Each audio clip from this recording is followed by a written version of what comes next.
Welcome to our first BDP National Apprenticeship Week Roundtable event. As you know, I'm Maria Glynn, HR Projects Manager at BDP, and I head up the apprenticeship programme across all of our multidisciplinary professions from the London studio.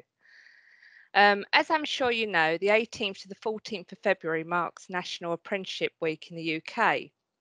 To celebrate in this strange year, we are talking to some of our brightest apprentices from across the practice. We hope this discussion will highlight the range of apprenticeships available in the industry and go some way to explaining how this career route creates well-rounded and experienced individuals that bring vast benefits to businesses. We know that apprentices follow their passions, and we also understand that careers paths block those without relevant experience, degrees, or funding. Apprenticeships are for those who have the spirit to blaze their own trail, and we want to raise the understanding of the process and potentially inspire and excite new apprentices and employers by showing them they have natural energy and enthusiasm for their work. So I'd like to introduce you to the three of our apprentices. First of all, I have Carmel Simmons, who is currently doing a level 6 architectural apprenticeship and has been with BDP since 2019. Sam Barber joined BDP in 2017, fresh-faced and only 17 himself, as a level 3 civil engineering apprentice. He is now in his second year of the level 6 civil engineering apprenticeship. And finally, we have Herta Getter, who is working and studying for a career with our town planning team in London. She joined BDP in 2019 and is in her second and final year of the Level 7 Town Planning Apprenticeship. Welcome to you all. So if I can start with you, Carmel, there's a lot of opportunities via education and career routes for people these days. Well, this seems that way. But can you tell me more? What made you decide to take the apprenticeship route? Well, I was going to go to university, but when I started to learn particularly more about the finances as well and how I'd be spending about £9,500 a year on that education, I think that definitely made me start to think about if that's something that me and my family were going to be able to afford. But with the apprenticeship, when that came up and I learned that, I wasn't just going to not have to pay that much, but also they were going to pay me to learn all these skills on the job, it was definitely an attractive route to go down to. But alongside with that, I started to realize that particularly in this world, experience is something that is far more valued by employers this day. So when I realized that I'm going to be learning on the job rather than, in a studio at university and then having to take a year out to get that experience, actually I could get 4 years while doing my course. That again was something that made me definitely choose the apprenticeship route. Thank you. Sam, slightly different to Carmel because you came straight from college. I know that you did a year differently at college, but do you want to explain how you got into the apprenticeship? What made you look for a job this way? Yeah, so I was never particularly wanting to go university. I sort of just wanted to get straight into work, but I decided to go to college for a year just to sort of test it out. And after the first year, I sort of just had the urge to, just like go out and work and just make some money really, but also whilst learning in something that you're interested in. And I thought this was like definitely the best route for me because I felt I didn't want to go to sixth form, didn't want to go to college, and didn't want to go uni. So it was like a bit of a mix of like what I had to choose, and I decided to go to an apprenticeship where obviously I went to college 1 day a week, but it wasn't as intense and it was much more like facilitated to what I was interested in at the time as well, especially now, given that I'm now at university. So yeah. Okay, thanks. Herta, again, your way of coming into the apprenticeship is slightly different to both Carmel and Sam. So can you just give us an idea of why you chose an apprenticeship? Yeah, I think I'm probably different to most people who do apprenticeships because I've actually gone to uni before this. I was studying anthropology, social sciences. And while I was doing that, I realized that I would like to do something a bit more active, a bit more engaged. So rather than just analyzing social issues, doing something about them. So for me, it made sense to kind of go into urban planning and urban design. But as I've already taken out all the loans and all the opportunities that one can have to pay for this education, I had no other opportunity. So yeah, I was just really lucky to find the apprenticeship and be able to retrain in this way. That made a lot of sense to me, and also get work experience while doing it. Excellent. So what do you think are the benefits? Because obviously if you go to university, you are just studying, but you now get the opportunity to study and learn on the job and earn on the job. So it's split. I mean, there's pros and cons to it, I'm sure. Could you maybe give me an idea of what you think they are? Sam, if I can start with you this time.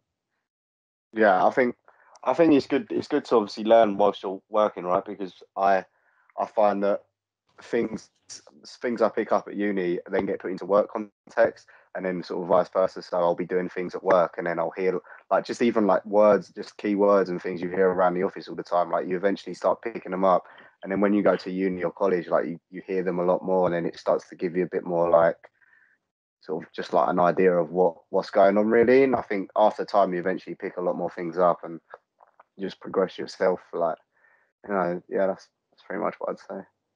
Okay, any comments from Carmel? What do you think about the option of that you can earn and learn at the same time? Well, kind of picking up from Sam's point though, I find it kind of different though. Like when I'm at university, I feel like I've learned so much more from being in the office. And then what I learn in the office, I apply to my uni work. I don't know if that's because, at my university, there's, a few tutors and, as much as they do try, they have so many other students to be teaching. Whereas at BDP, like we have so many mentors. In architecture, we have like 4 or 5 of them, if I'm honest, and I can go to them anytime asking about work or my uni work. And then at the same time, you have all the people within your office who are interested in the apprenticeship too. One of my, I would say a friend, he's called Sean. I think he's like in his 60s or something. But often a lot of time he'll come past my desk and he'll be like, you're always doing things on the computer now. You need to start doing hand drawings and sketches like we used to in the old days. So I think students at university is very much all about how to build buildings now with technology, but they sometimes miss out on the experience of people who've been in the profession for years. And that's something that I really appreciate, being in the office with these people with that experience.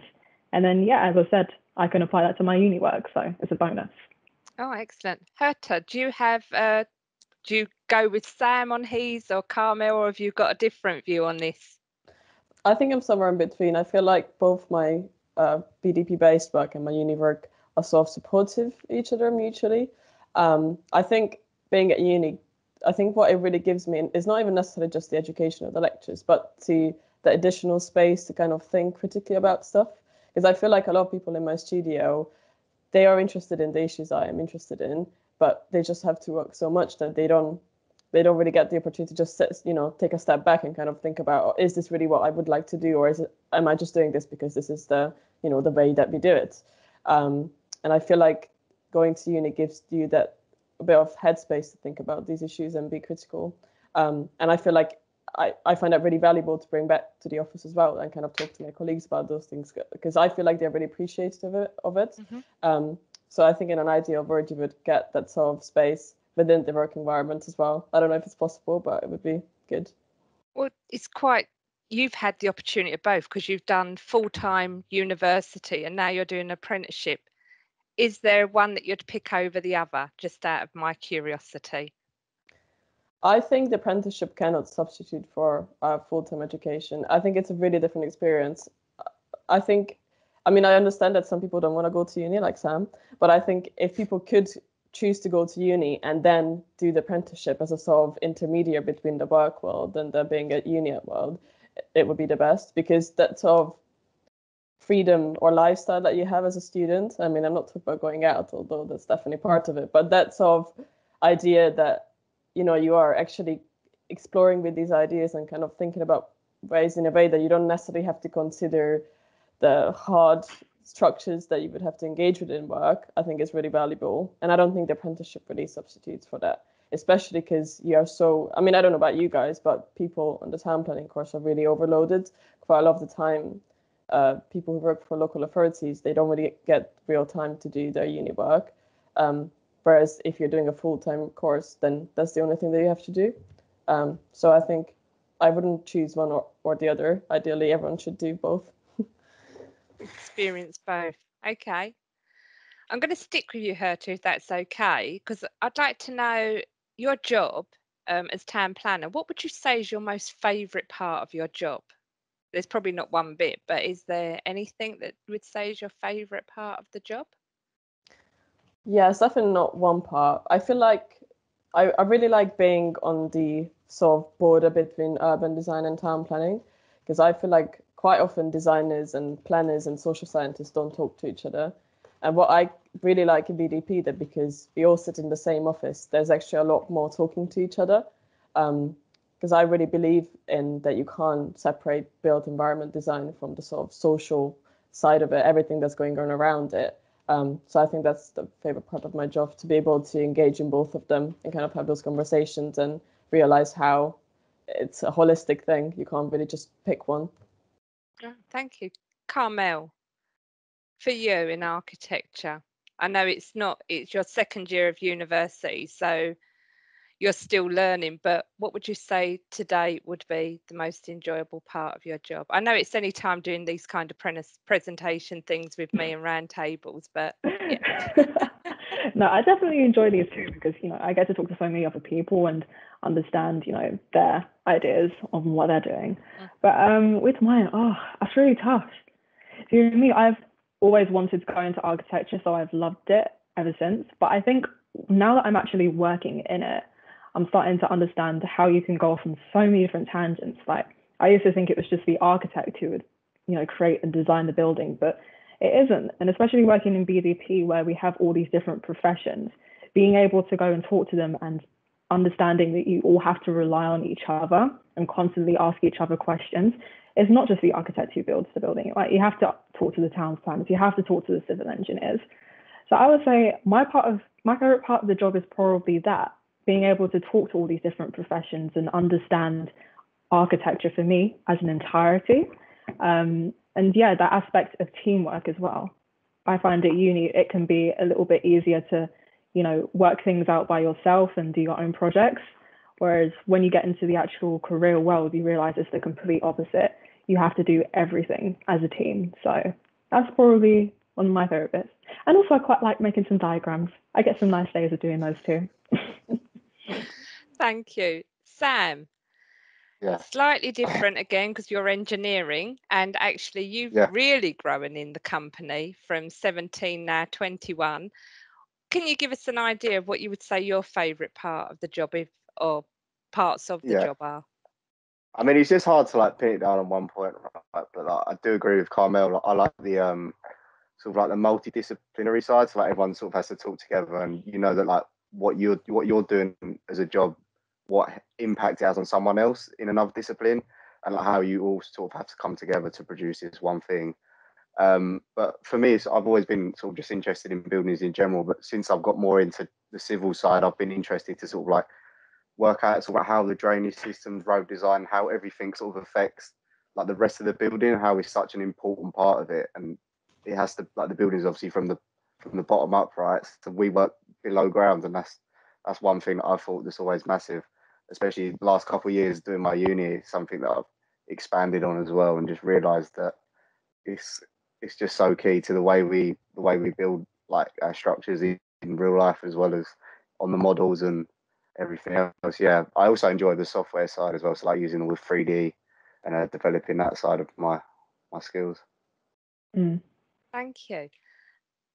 Carmel, so you're in year 2 of your apprenticeship, level 6. Where do you see your apprenticeship going? What would you think was the next steps for you?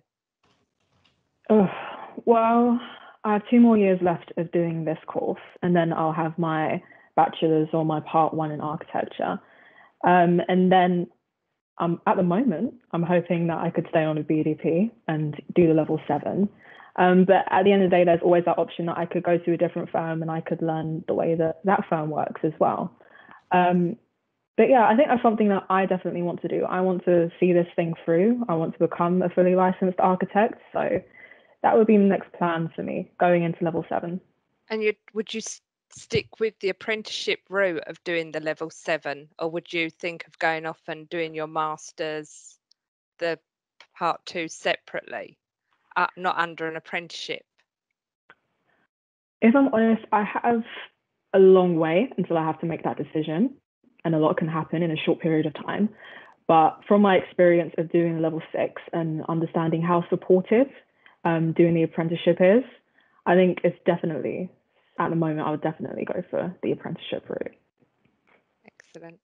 Sam, what about you? Because obviously Yeah. you've already done one apprenticeship. This is Yeah. number 2 for you.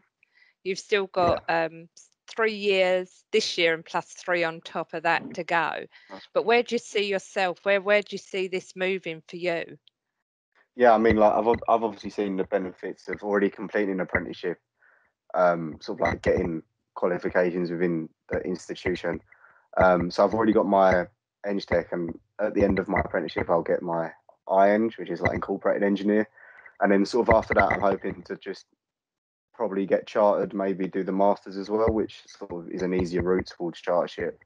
But yeah, just same as Carmel, really, just like trying to see it through. This, I mean, I spent almost four years now, like learning whilst half at college, half at uni. So like, I think it's a bit of a waste if I was just throw it away now, if you know what I mean, and just not see it through. And like, I'm also enjoying it whilst I do it. So it's not a case of having to think about dropping it out. It's just something I'm obviously going to carry on doing because I'm enjoying it at the moment.